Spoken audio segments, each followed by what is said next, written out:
Isa na namang makulay at puno ng saya na gabi ang naganap dito sa Barcelona. Dinagsa ng ating mga kababayan ang Aquarela Music Restaurant kagabi para saksihan ang Mitoy Yonting Live in Barcelona. Bago pa man umakyat sa entablado si Mitoy, mainit na pinasigla muna ng ating mga lokal na artist dito sa Barcelona ang gabi. Tampok ang kanilang mga kantang naghatid ng kasiyahan at inspirasyon sa ating mga kababayan.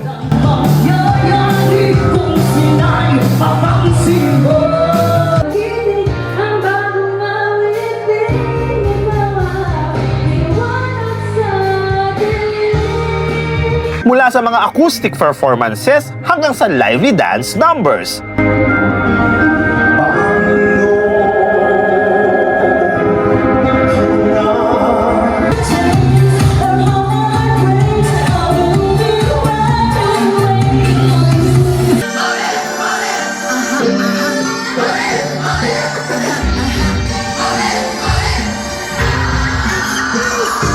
Ramdamang sigla at pagkakaisa ng mga Filipino community sa buong venue. At nang tuluyang lumabas si Mitoy Yonting, agad na umapaw ang sigawan at palakpakan. Ako po sa inyo lahat. Nandito ko sa likod. Dito sa stage. Pakipindot na yan, mama.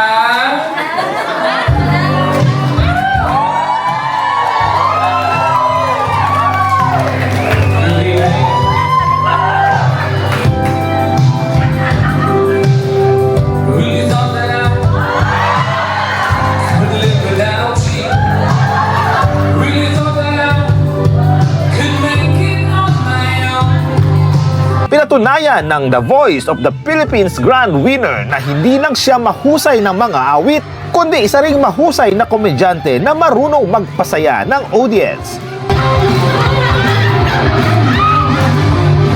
Hindi naman kayo nag-request maglaki ng Biblia, di ba? Para prayer meeting ang atmosphere eh. Nandun ako sa likod. Huwag lang kayo tahimik. Ano may problema ba? Gusto mag-usapan natin. Baka yun gusto naman natin. Tungkol sa pag-ibig. Sabihin natin. Sige na. Salinang balad-dalad siya. Kaya hindi na bumili ng kikito iba. Baka sa'yo bumili. Tuwang-tuwa ang mga dumalo sa kanyang mga birit na kanta at nakakatuwang banat. Dahilan para maging isang gabi ng halakhakan, kantahan at Pinoy pride. Parang nag-iisa. Ay! Bukas yan, di ba kayo?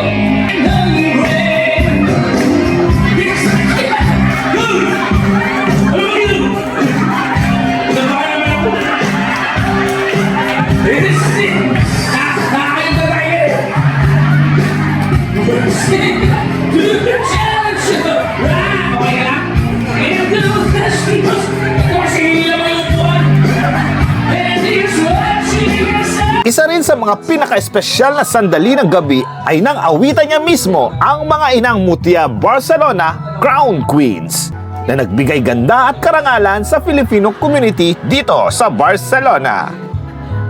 Taga saan na ito? Taga naman yung kaya ng oras. Sagot ka, taga saan na? Manso po ako na. Doon sa ano? Oh. Alam niyo, hindi nilagyan ng hair clip yung ano niya. Nakakalip mo siya.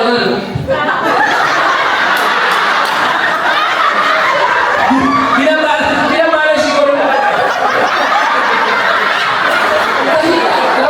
Ramdam mo yung hirap mo. Ayaw na wala akong pili.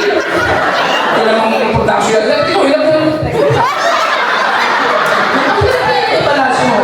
Masakit pag-accident ka niya eh. Thank you very much, Shelly. Mali nga siya to. Ajay.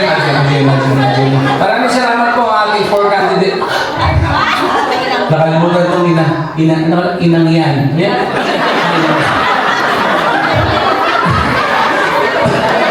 Mula ikot kasi, pagkalma ng clear. Inang yung lahat. Ito yung pinakain na. Ito, Kitang-kita sa mga muka ng mga inang mutya queens at ng buong crowd ang labis at tuwa habang sabay-sabay nila tinutugtugan at tinutugtog si Mitoy. Isang sandaling puno ng saya, ganda at pagkakaisa ng mga Pilipino. Ganun na talaga yun. Sa akin, issue na. Kahit may nararamdaman ako sa buho, kahit gawin ko to, para sa inyo. Tuwang-tuwa ang mga dumalo sa kanyang mga birit na kanta at nakakatuwang banat, dahilan para maging isang gabi ng halakhakan, kantahan at Pinoy pride. Ano po masasabi niyo kung Solid po yung napanood namin. Hindi ko po inaasahan ganun kasi never ko pong nakita si Mitoy.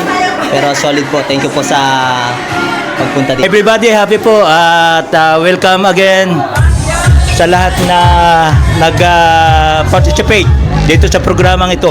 Support the program. Ang lahat ay nag-enjoy pero meron akong loneliest night. May nagaya ka! May nagaya ka! Enjoy na nag-enjoy. Super nag-enjoy. Naalis ko next sa trabaho. Sa pagtatapos ng concert, nagpasalamat si Mitoy sa mainit na pagtanggap ng mga taga Barcelona at nangakong babalik muli para maghatid ng panibagong saya at musika sa ating mga kababayan.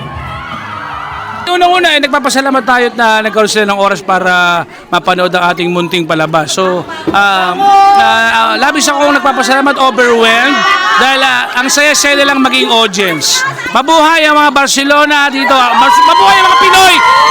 Hoy! Mabuhay ang mga Pinoy dito sa Barcelona, Spain! Maraming salamat po! Maraming salamat! Isang matagumpay na gabi ng talento, tawanan at pagkakaisa. Mitoy Yunting live in Barcelona. Tunay na patunay ng masiglang samahan ng mga Pilipino dito sa Spain.